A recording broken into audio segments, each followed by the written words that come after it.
Baruch Hashem, Shalom Aleichem, friends. Continue with our series, Respecting of Parents. And once a young man came to Rabbi Zilbersh and Shlita, our great tzaddik, and he told him the following story. As soon as he was born, his biological parents look at him. They did not like his face or something, and they abandoned him in the hospital. And then another couple adopted him, and they were thrilled to have him and raise him. And they dedicate their lives in raising him, environment, Torah, mitzvahs, and love and care, the best of life possible. And recently, right, he grew up, and recently he decided to find his biological parents, and he found somehow adoptive papers, and he was able to find a contact. So now he has a dilemma. Should he make a contact with his biological parents, or maybe since it's going to offend his adoptive parents, that he's seeking a relationship with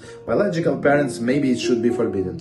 And it actually makes sense to know who the biological parents are, right? The family, in order not to make a sin of married close relatives. So it does make sense. But Rabbi Zilbersh and Shlita explained that obligation to honor his adoptive parents is actually even higher than of biological parents. So, and Gemara tells us that a person encounter a lost object of his father and his Rebbe, and he cannot return both at the same time. Let's say they have it. He obligated first to return lost object of his Rebbe and then of his father. Why the lost object of the Rebbe takes precedence?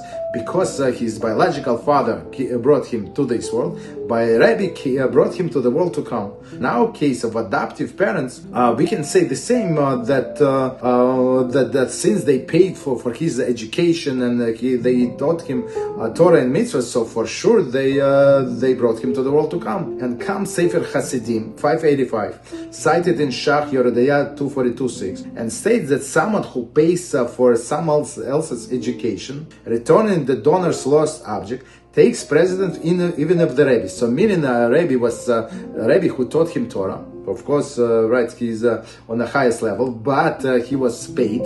So person who paid for to this Rebbe, so he takes precedence. And in this case, we might say that not only did the adoptive parents bring him to the world to come, even regarding this world, right, they actually provide him much more than biological parents that abandoned him from birth. And they might even take precedence, meaning these adoptive parents, when faced with whose life to save. We never go by emotions, but we're always going by halacha. Learn with us and be holy.